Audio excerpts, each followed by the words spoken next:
नमस्कार दोस्तों, परमा एजुकेशन की यूट्यूब चैनल पे आप सभी भाई बहनों का स्वागत करते हैं। आज बात करेंगे यहाँ पे राष्ट्रीय पाठचर्या एनसीएफ 2005 के बारे में और गणित शिक्षण और बाल विकास और यहाँ पे पर्यावरण सभी को एक ही में समाहित किया गया है। और आज के जो टारगेट आप लोगों को है याद रखिएगा 13+ उसी तरह फिर रहेगा और सभी प्रश्न अपने में हार्ड हैं। याद रखिएगा 13+ तक पहुँचना आप लोगों का लक्ष्य आज का है और जल्दी से अपना स्कोर काउंट जरूर करिएगा। और जिन भाई बहनों ने अभी तक हमारे चैनल को सब्सक्राइब नहीं किया तो पहले जाके सब्सक्राइब करिए, साथ ही क्या करिए घंटे का बटन जरूर दबाएं ताकि जैसे ही लाइव आ जाए आप लोगों के पास एक नोटिफिकेशन पहुंच जाए और शेयर जरूर करें। चलिए शुरू करते हैं यहाँ पे अपने सकारात्मक सोच के साथ पहले प्रश्नों के साथ। देखिए पहला प्रश्न ये करा है कि राष्ट्रीय पाठचर्या की रूपरेखा एनसीएफ 2005 के अनुसार गणित शिक्षण का क्या महत्व होता है, क्या उद्देश्य होता है, बालक में किस प्रकार से उसकी चेष्टा या उसकी रुचि जागृत होती है। यहाँ पे राष्ट्रीय पाठचर्या रूपरेखा 2005 के अनुसार देखिए पहला ये करा कि बच्चों को अंकगणित का ज्ञान देना। देखिए यहाँ पे राष्ट्रीय पाठचर्या का मतलब क्या होता है, वो कहना क्या चाहता है कि क्या अंक गणित का ज्ञान होना, क्या अंक गणित क्या पहले नहीं आप अपने परिवेश में नहीं सीख सकते हैं। अंक गणित कहीं भी गणित का प्रयोग आप कर सकते हैं, केवल विद्यालय में ही नहीं, क्योंकि पाठचर्या जो होता है यहाँ पे एनसीएफ ये विद्यालय के लिए होता है। ठीक है, विद्यालय आधारित होता है बच्चों पे। ठीक है, और दूसरा करा है बच्चों में गणित के प्रति रुचि। देखिए गणित के प्रति रुचि तो हो सकता है, लेकिन सबसे अच्छा हमारा ऑप्शन जाएगा तीसरे के साथ बच्चों में तार्किक चिंतन एवं समस्या समाधान योग्यता का विकास करना। जब आप बालक को क्या करते हैं, गणित का प्रश्न देते हैं, 1+1 करते हैं, तो बालक सोचेगा। ठीक है, सोचेगा, फिर उस प्रश्नों को सॉल्व करने के लिए अपने बुद्धि का प्रयोग करेगा। तो कहेगा 1+2 बराबर कितना होता है 3। यानी उसने क्या किया, अपने बुद्धि का प्रयोग किया, तर्क चिंतन किया, तभी समस्या को क्या किया, सॉल्व किया। तो राइट आंसर जाएगा हमारा यहाँ पे तीसरे के साथ जाएगा। चलिए आगे बढ़ते हैं अपने यहाँ पे दूसरे प्रश्न पे। देख लेते हैं दूसरा प्रश्न यहाँ पे क्या करा है। देखिए दूसरा प्रश्न ये करा है कि मानसिक रूप से स्वस्थ अध्यापक की विशेषता क्या है। देखिए यहाँ पे अध्यापक की बात किया है, ठीक है, छात्र की बात नहीं किया है, यहाँ पे अध्यापक के गुणों की बात किया है। तो यहाँ पे मानसिक रूप से एक अध्यापक की विशेषता क्या होती है। पहला यहाँ पे करा है कि वह यहाँ पे करा है संवादात्मक रूप से यहाँ पे संतुलित हो। मतलब ये है कि संप्रेषण कर सके, क्या कर सके, संप्रेषण कर सके, किससे, बालकों से। ठीक है, पाठ्य पुस्तक। देखिए संप्रेषण का माध्यम जो होता है यहाँ पे शिक्षक होता है और इसके बाद क्या होता है, छात्र होता है और पाठ्य पुस्तक होता है। ठीक है, ये तीनों मिल के आपस में सहभागिता के द्वारा क्या करते हैं, आपस में क्या करते हैं, मूल्यांकन करते हैं किसी भी चीज़ का। और यहाँ पे देखिए संवादात्मक यानी अपने बातों को रखने की बात कर रहा है। तो देखिए पहला हमारा ही सही होगा। अपने विषय में गहन ज्ञान। देखिए अगर गहन ज्ञान नहीं होता अपने विषय में तो वो अध्यापक कैसे बनता। ठीक है, तो ये हमारा गलत है। दूसरा करा है अत्यधिक संवेदनशील। अत्यधिक संवेदनशील का मतलब है बालक कुछ भी करें आप उस पर ध्यान नहीं दे सकते, तो ये हमारा गलत है। चौथा हमारा करा है कि वह सख्त अनुशासन पसंद यानी कठोर रवैया अपनाना पसंद करता है विद्यालय में। तो नहीं, ये नहीं होगा। हमारा राइट आंसर जाएगा यहाँ पे पहले के साथ जाएगा, संवादात्मक। ठीक है, इसका मतलब ये है कि अपने बातों को आप किस प्रकार से रख रहे हैं, यहाँ पे अध्यापक के तौर पे किस प्रकार से रख रहे हैं, बालकों के समझ की बालक आपकी बातों पे क्या करे, रुचि ले रहे। ठीक है, तो राइट आंसर जाएगा पहले के साथ। चलिए आगे बढ़ते हैं तीसरे प्रश्न पे।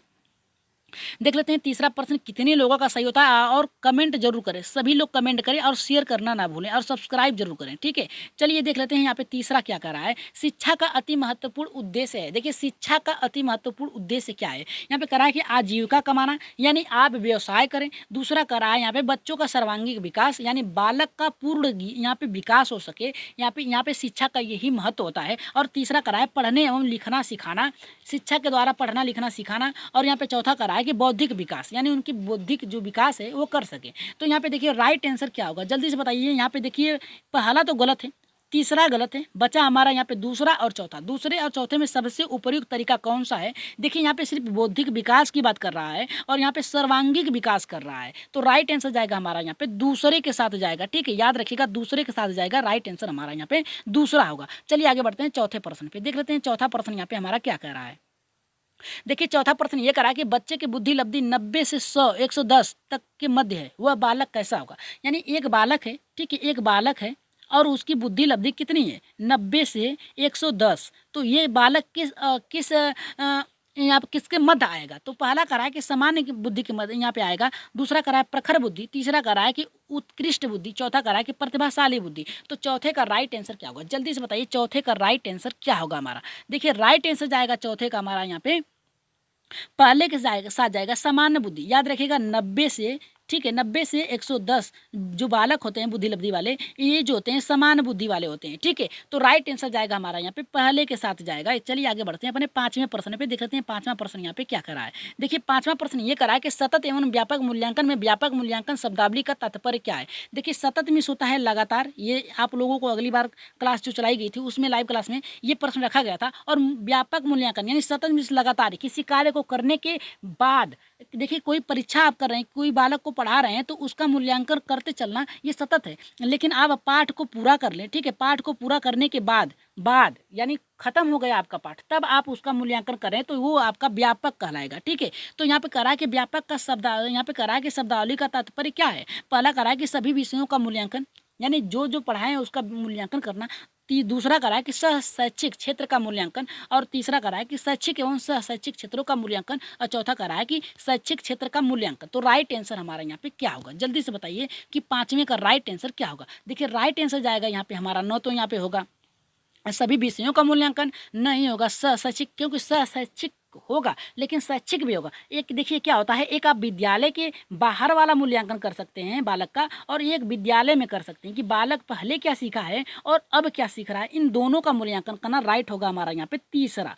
ठीक है, तीसरा हमारा राइट आंसर होगा। चलिए आगे बढ़ते हैं अपने छठे प्रश्न पे, देख लेते हैं छठा प्रश्न यहाँ पे क्या कर रहा है। इस प्रश्न को गलत मत करिएगा, देखिए बहुत ही महत्वपूर्ण है और इसे अपने तर्क के आधार पर इस प्रश्न को सोल्व करिएगा। शिवानी द्वारा पूछे गए एक प्रश्न का उत्तर शिक्षक तत्काल नहीं दे सकता, शिक्षक की प्रतिक्रिया क्या होनी चाहिए। देखिए पहला करा है कि शिक्षक द्वारा शिवानी को चुप करा देना चाहिए। यहाँ पे मतलब ये है कि शिवानी अगर टीचर से कोई प्रश्न पूछ रही है तत्काल उसका उत्तर शिक्षक नहीं दे रहा है तो शिक्षक को क्या करना चाहिए, यानी शिक्षक को वो प्रश्न नहीं आ रहा है तो क्या करना चाहिए, या फिर शिक्षक को आ रहा है तो क्या करे। और दूसरा ये करा कि शिक्षक द्वारा शिवानी का ध्यान बटा दे, यानी शिवानी जो प्रश्न पूछ रही है उसे उसका माइंड चेंज कर देना। मतलब ये कि अगर वो कोई प्रश्न पूछ रही तो आप उससे प्रश्न पूछ के उसे चुप करा दें। और यहाँ पे तीसरा करा है कि शिक्षक को कहना चाहिए कि मैं नहीं जानता। अगर आप कहेंगे कि मैं नहीं जानता तो बालक यही सोचेगा कि इनको तो कुछ आता नहीं है, हम इनसे क्या पूछें, तो ये हमारा गलत है सीधे सीधे। और चौथा करा है कि शिक्षक द्वारा इस प्रश्न का सही उत्तर बाद में समझ कर देना चाहिए। अगर शिक्षक को उस प्रश्न पे अगर नहीं आ रहा है शिक्षक को तो कहना चाहिए कि चलिए अगली बार जब हम क्लास में आएंगे तो हम आपको उस प्रश्न का उत्तर बता देंगे अच्छे से। ठीक है, तो यहाँ पे क्या होता है, एक शिक्षक की प्रतिक्रिया यही होनी चाहिए। राइट आंसर जाएगा हमारा यहाँ पे चौथे के साथ जाना चाहिए। चलिए आगे बढ़ते हैं 7वें प्रश्न पे, देख लेते हैं 7वां प्रश्न यहाँ पे क्या कह रहा है। देखिए 7वां प्रश्न ये करा है कि बच्चे की जिज्ञासा शांत करनी चाहिए। देखिए बच्चे की जो जिज्ञासा है उसे शांत करने चाहिए। क्यों करने चाहिए, पहला करा कि जब शिक्षक फुर्सत में हो, यानी जब शिक्षक एकदम खाली हो यानी कोई काम ना हो तब उसकी जिज्ञासा शांत करनी चाहिए बच्चे की। और दूसरा करा है कि जब विद्यार्थी फुर्सत में हो, मतलब जब छात्र फुर्सत में हो तब करना चाहिए। और यहाँ पे तीसरा करा है कुछ समय के पश्चात, यानी थोड़ी देर बाद उसकी समस्या का समाधान करना चाहिए। और चौथा करा है तत्काल जब विद्यार्थी द्वारा जिज्ञासा की गई। देखिए विद्यालय में जब शिक्षा जो होती है, शिक्षा ग्रहण करने के द्वारा आपकी कोई एक ऐसा प्रश्न आ जाता है जिसमें क्या करता है छात्र फंस जाता है। ठीक है, और उसे उस प्रश्न का कुछ मायने समझ में नहीं आ रहा है तो अगर वो पूछ रहा है आपसे तो तुरंत आपको क्या करना चाहिए, उस पाठ के बारे में बालक को बताना चाहिए जिससे कि उसकी जिज्ञासा शांत हो जाए और वो क्या करे पढ़ने में फिर वहाँ पे रुचि ले सके। मतलब अगर उसका जिज्ञासा शांत नहीं करेंगे तो वो उसी प्रश्न पे अटका रहेगा और आप आगे क्या पढ़ा रहे हैं उसे कुछ समझ में आएगा ही नहीं। तो तत्काल उसकी जिज्ञासा को शांत करना चाहिए। अगर आपको नहीं आ रही है तो आप कह दीजिए चलिए अगली क्लास में बता देते हैं। ठीक है, तो राइट आंसर जाएगा हमारा यहाँ पे चौथे के साथ। चलिए आइए आगे बढ़ते हैं।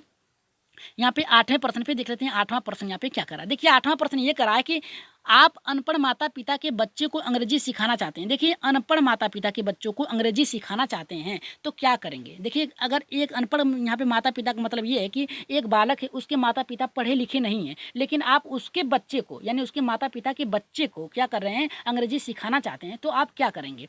तो यहाँ पे पहला करा है कि बच्चे से अंग्रेजी में बात करेंगे, यानी बच्चे से अंग्रेजी में बात करेंगे। क्या आप ये बताइए कि बालक विद्यालय में प्रवेश कर रहा है तो क्या तुरंत उसे इंग्लिश आ जाएगी, नहीं आएगी। जब तक उस पर वो क्या करेगा प्रयास नहीं करेगा, उस पर तत्पर नहीं होगा, जिसमें उसमें जिज्ञासा नहीं लेगा तब तक आप उसे अंग्रेजी नहीं सिखा सकते। लेकिन यहाँ पे आप कर रहे हैं बच्चे से अंग्रेजी में बात करेंगे तुरंत, ये गलत है। और यहाँ पे दूसरा करा है आप बच्चे को अंग्रेजी में बोलने के लिए बाध्य करेंगे। बाध्य का मतलब ये है कि उसे बाधित करेंगे कि आप केवल अंग्रेजी में बोलिए। तो बालक क्या होता है वहाँ पे एक उसमें कुंठा उत्पन्न हो जाता है। किसी चीज़ की बात करेंगे, कुंठा का मतलब ये होता है कि उसका विकास रुक जाता है, केवल उसी पे ध्यान देने लगता है और आगे की जो विषय है उस पे ध्यान नहीं देता, तो ये हमारा गलत है। और यहाँ पे तीसरा कह रहा है कि आप बच्चे को मातृभाषा में बोलने से रोकेंगे। देखिए मातृभाषा में रोकेंगे तो बालक जल्दी से सीख नहीं सकता, ठीक है, तो ये गलत है। और चौथा कह रहा है आप उसे मातृभाषा की सहायता से अंग्रेजी सिखाएं। जैसे देखिए मातृभाषा, जैसे क्या होता है, हम कभी कभी अपने घरेलू उपयोग में ज़्यादातर इंग्लिश का प्रयोग कर देते हैं जो हमें पता भी नहीं होता है, तो उसी का प्रयोग करते हुए, मातृभाषा का प्रयोग करते हुए बालक को अंग्रेजी सिखाने का प्रयास करना चाहिए। तो राइट आंसर जाएगा हमारा यहाँ पे पहला, यहाँ पे चौथा होगा। चलिए आगे बढ़ते हैं अपने 9वें प्रश्न पे, देख लेते हैं 9वां प्रश्न हमारा यहाँ पे क्या कर रहा है। देखिए 9वां प्रश्न ये कर रहा है हमारा कि पुरस्कार एवं दंड है। देखिए पुरस्कार और दंड क्या है, सकारात्मक प्रेरक है, स्वाभाविक प्रेरक है, कृत्रिम है या फिर अर्जित है। तो राइट आंसर 9 का हमारा क्या होगा, जल्दी से बताइए। देखिए यहाँ पे सकारात्मक, देखिए सकारात्मक यहाँ पे यहाँ पे कह रहा है कि पुरस्कार। देखिए पुरस्कार एवं दंड क्या है, देखिए सकारात्मक तो हो नहीं सकता, ठीक है, स्वाभाविक हो नहीं सकता यानी तुरंत, स्वाभाविक मतलब यानी तत्काल हो जाना, ठीक है, और यहाँ पे सकारात्मक यानी आप के सोच पर है, ठीक है। और यहाँ पे अर्जित, अर्जित क्या होता है, भाषा अर्जित ज्ञान होता है, ठीक है, जन्मजात होता है भाषा सीखना, ठीक है। लेकिन यहाँ पे देखिए बात क्या है पुरस्कार की, तो पुरस्कार जो होती है यहाँ पे कृत्रिम होती है। कृत्रिम का मतलब ये है कि आप खरीदेंगे, खरीद कर लाएंगे तब उसे पुरस्कार देंगे, तो ये कृत्रिम हुआ ना, कृत्रिम ही हुआ, भौतिक हुआ, कृत्रिम हुआ यानी बना के लाए, न कि आप अपने द्वारा देंगे। देखिए पुरस्कार आप किसी वस्तु के रूप में देंगे, ठीक है, तो वो सकारात्मक नहीं हो सकता, स्वाभाविक नहीं हो सकता, अर्जित नहीं हो सकता। ये खरीद कर आप लाएंगे ना तब देंगे ना, तो कृत्रिम हुआ ना, बना हुआ लेकर आएंगे, तो ये देखिए बना हुआ पुरस्कार हो गया, याद रखिएगा ये पुरस्कार हो गया। अब देखिए दंड क्या होता है, दंड आप उसे शारीरिक रूप से देंगे ना, ठीक है, या फिर मानसिक रूप से देंगे। शारीरिक रूप से देंगे तभी कृत्रिम हो गया, ठीक है, आप डंडे से मारेंगे या फिर उसे हाथ से मारेंगे तो ये कृत्रिम हो गया। तो राइट आंसर जाएगा तीसरे के साथ जाएगा। चलिए आगे बढ़ते हैं 10वें प्रश्न पे। देखिए 10वां प्रश्न हमारा यहाँ पे बहुत ही महत्वपूर्ण है और सब्सक्राइब करना ना भूलें। जिन भाई बहनों ने अभी तक सब्सक्राइब नहीं किया है तो सब्सक्राइब कर दीजिए, और जो लोग यहाँ पे लाइव देख रहे हैं इस समय तो कम से कम लाइक कर दीजिए, ठीक है, लाइक कर दीजिए। आप लोग से निवेदन है कि लाइक कर दीजिए। चलिए आगे देखते हैं यहाँ पे अपने 10वें प्रश्न में, बाल मनोविज्ञान के आधार पर कौन सा कथन सर्वोत्तम है। यहाँ पे कह रहा है बाल मनोविज्ञान, याद रखिएगा प्राथमिक स्तर पे बात कर दिया तुरंत, ठीक है। बाल मनोविज्ञान की बात क्या है तो प्राथमिक स्तर यानी 1 से लेकर 5 तक, ठीक है। तो आधार पर कौन सा कथन सर्वोत्तम है, देखिए यहाँ पे कह रहा है कि सारे बच्चे एक जैसे होते हैं। देखिए सारे बच्चे एक जैसे होते हैं, ठीक है। दूसरा कह रहा है प्रत्येक बच्चा विशिष्ट होता है। तीसरा कह रहा है कि कुछ बच्चे विशिष्ट होते हैं। चौथा कह रहा है कि कुछ बच्चे एक जैसे होते हैं। देखिए कुछ बच्चे एक जैसे नहीं होते हैं, बालक जो होता है अलग अलग होते हैं, उनकी सीखने की शैली अलग होती है, उनकी मानसिक जो क्रियाएं होती हैं अलग होती हैं, उनका रंग रूप अलग होता है, उनकी जो बनावट होती है वो अलग होता है। सारे बच्चे एक जैसे नहीं होते हैं। ये देखिए चौथा और पहला एक हो गया, ठीक है। तो ये देखिए हमारा 2 गलत हो गया, चौथा और पहला बचा हमारा यहाँ पे दूसरा, और यहाँ पे देखिए कह रहा है कि तीसरा। देखिए सभी बालक क्या होते हैं आपस में क्या करते हैं, विशिष्ट होते हैं अपने में, ठीक है, उनकी कुछ न कुछ गुण होते हैं। तो राइट आंसर जाएगा हमारे यहाँ पे दूसरे के साथ जाएगा, तीसरा हमारा गलत होगा, ठीक है। प्रत्येक बच्चा आपस में विशिष्ट होता है। जैसे आप लोग यहाँ पे देखिए कोई पहले कमेंट कर दे रहा है, कोई बाद में कर रहा है, ठीक है। जैसे क्या होता है कोई पहले खाना बना लेता है, कोई बाद में बनाता है, लेकिन सब में कुछ न कुछ गुण होता है, ठीक है। चलिए आगे बढ़ते हैं यहाँ पे अपने 11वें प्रश्न पे, देख लेते हैं 11 का प्रश्न हमारा यहाँ पे क्या कर रहा है। बच्चों का मूल्यांकन होना चाहिए। देखिए बच्चों का मूल्यांकन होना चाहिए, किस आधार पर होना चाहिए, यहाँ पे बोर्ड परीक्षा द्वारा होनी चाहिए। तीसरा करा है सतत एवं व्यापक मूल्यांकन द्वारा होना चाहिए, और यहाँ पे तीसरा करा है कि गृह परीक्षा द्वारा होना चाहिए, और चौथा करा है कि लिखित एवं मौखिक परीक्षा द्वारा होना चाहिए। बालक का मूल्यांकन किस आधार पे होना चाहिए, तो राइट आंसर हमारा क्या होगा। देखिए यहाँ पे बोर्ड की द्वारा नहीं होगा, ठीक है। यहाँ पे बात क्या है बच्चों का मूल्यांकन आप किसी भी प्रकार से कर सकते हैं, तो बोर्ड के द्वारा मूल्यांकन नहीं होता है, एक शिक्षक के द्वारा होता है, ये हमारा गलत है, ठीक है। और यहाँ पे देखिए बात क्या है गृह के यानी घर पे आप देंगे तो उसका मूल्यांकन कैसे करेंगे। घर पे तो कोई भी बता सकता है ना कि आप जो आप ऑप्शन दिए हैं, प्रश्न दिए हैं बालकों को, वो घर पे जाके क्या करेगा, घर पे जाके क्या करेगा, प्रश्नों को सॉल्व करने के लिए किसी ना किसी का सहायता लेगा, जिसे जेडपीडी कहते हैं, ठीक है, किसी ना किसी का सहायता लेगा। तो ये देखिए हमारा गलत है। चौथा लिखित एवं मौखिक परीक्षा, देखिए लिखित भी होगा मौखिक भी होगा, तो मौखिक में आप ज़्यादा मूल्यांकन नहीं कर सकते हैं। मौखिक में क्या होता है खुले अंत वाले प्रश्न होते हैं ज़्यादातर, और लिखित में क्या होते हैं बालक तर्क करता है, अपने अनुसार करता है, ठीक है। तो यहाँ पे देखिए राइट आंसर जाएगा हमारा यहाँ पे दूसरे के साथ जाएगा सतत एवं व्यापक, यानी पढ़ाते समय, ठीक है, पाठ को पढ़ाते समय भी आप उसका मूल्यांकन कर सकते हैं, यानी लगातार। और यहाँ पे दूसरा करा है व्यापक मूल्यांकन, यानी पाठ खत्म करने के बाद एक बार में, ठीक है। तो राइट आंसर जाएगा हमारा यहाँ पे दूसरे के साथ सतत एवं व्यापक मूल्यांकन। आगे बढ़ते हैं अपने यहाँ पे 12वें प्रश्न पे, देख लेते हैं 12 का प्रश्न हमारे यहाँ पे क्या करा है। देखिए ये बहुत ही महत्वपूर्ण है, ये एनसीएफ से सीधे सीधे आया है, एनआरसी यहाँ पे एनआरसी कर रहे हैं, एनसीएफ से आया है, ठीक है। यहाँ पे देखिए पहला हमारा यहाँ पे क्या करा है, देखिए 12वां की बच्चों के लिए निःशुल्क एवं अनिवार्य शिक्षा का अधिकार अधिनियम लागू है। देखिए बच्चों के लिए निःशुल्क एवं अनिवार्य शिक्षा का अधिकार अधिनियम लागू है। यहाँ पे देखिए किस वर्ग के, यानी कितने वर्षों तक के, 6 से 14 वर्षों के बालकों के लिए निःशुल्क शिक्षा है। 7 से 13 वर्षों के लिए यहाँ पे करा है कि 5 से 11 वर्षों के लिए 6 से 12 वर्षों। तो राइट आंसर क्या होगा 12 का, जल्दी से बताइए। देखिए राइट आंसर क्या होगा हमारा यहाँ पे पहला होगा, याद रखिएगा 6 से 14 वर्ष, याद रखिएगा 6 से 14 वर्ष। हमने जो आरटीई की जो क्लास चलाई है उसमें आप लोग देख लीजिएगा, सभी डाउट क्लियर हो जाएंगे। 6 से 14 वर्ष के जो बालक होते हैं उनके लिए क्या होता है, शिक्षा जो होती है अनिवार्य होती है और यहाँ पे निःशुल्क होती है। इसमें क्या होता है 5 वर्ष के बाद बालक विद्यालय में प्रवेश करता है। पहले 7 वर्ष रखा गया था, लेकिन अब जो समय सीमा है वो 6 वर्ष है। तो चलिए आगे बढ़ते हैं अपने यहाँ पे 13वें प्रश्न पे, देख लेते हैं 13 का ऑप्शन हमारा यहाँ पे क्या कर रहा है।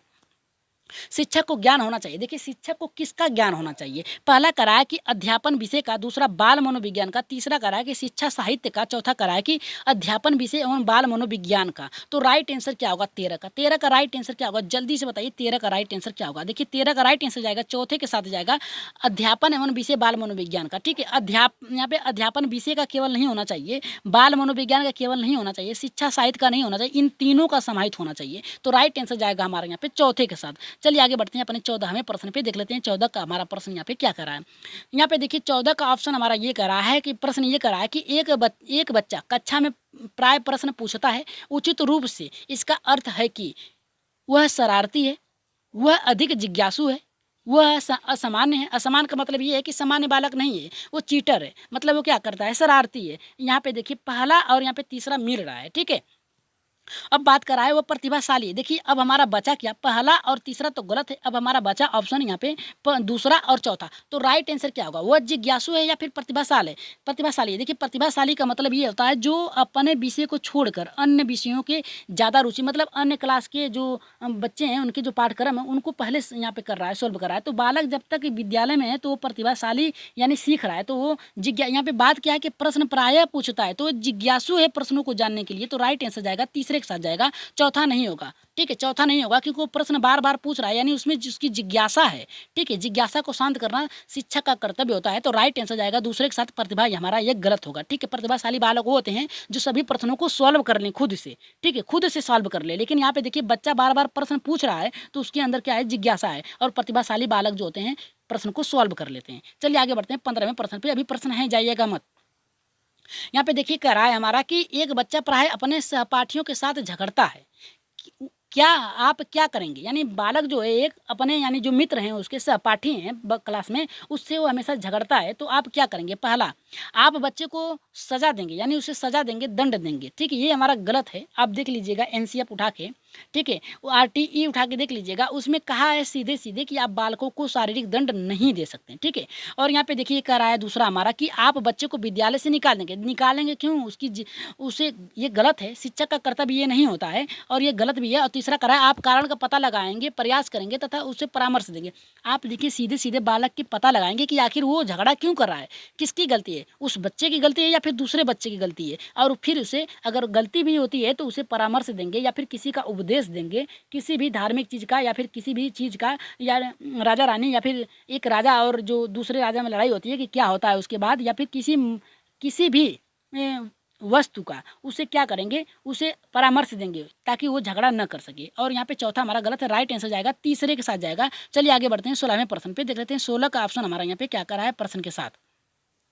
देखिए 16 का यह करा है आधुनिक शिक्षण अधिगम प्रक्रिया में शिक्षक की भूमिका है। देखिए आधुनिक शिक्षण यहाँ पे करा है कि अधिगम प्रक्रिया में शिक्षक की भूमिका क्या है। पहला करा है सीखने हेतु एक अच्छे सुलभकर्ता का, दूसरा करा है यहाँ पे कि बच्चे को गणित विज्ञान और भाषा सिखाने की, और यहाँ पे तीसरा करा है कि बच्चों को मूल्य आधारित शिक्षा देने की, और चौथा करा है कि बच्चों को सभी कुछ पढ़ाने की। तो राइट आंसर यहाँ पे हमारा 16 का क्या होगा, जल्दी से बताइए राइट आंसर क्या होगा। पहला होगा, दूसरा होगा, तीसरा होगा, चौथा होगा। देखिए इसका राइट आंसर जाएगा पहले के साथ, याद रखिएगा पहले के साथ जाएगा। यहाँ पे देखिए हमारा तीसरा नहीं होगा, ठीक है। यहाँ पे आधुनिक शिक्षक की बात क्या है तो सीखने हेतु अच्छे सुलभकर्ता की, ठीक है। सुलभकर्ता मतलब ये है कि किस प्रकार से आप नई नई तकनीकी का क्या करें, प्रयोग करके बालक को सिखा सकें, बालक जिसमें रुचि ले सके, ठीक है। तो राइट आंसर जाएगा यहाँ पे हमारा पहले के साथ जाएगा। ये विषय यहाँ पे देखिए, बच्चों को मूल्य आधारित का मतलब ये है कि गणितीय तर्क पे आधारित देना, लेकिन यहाँ पे बात किया है हमारा यहाँ पे आधुनिक की, तो राइट आंसर जाएगा पहले के साथ। चलिए आगे बढ़ते हैं 17वें प्रश्न पे, देख लेते हैं 17वां का प्रश्न हमारे यहाँ पे क्या कह रहा है। देखिए कह रहा है कि एक अध्यापक की दृष्टि में कौन सा कथन सर्वोत्तम है। यानी एक अध्यापक, यानी आप अगर अध्यापक है, आप अपने को रखिए, दूसरे को मत रखिए, ठीक है। आप अगर एक शिक्षक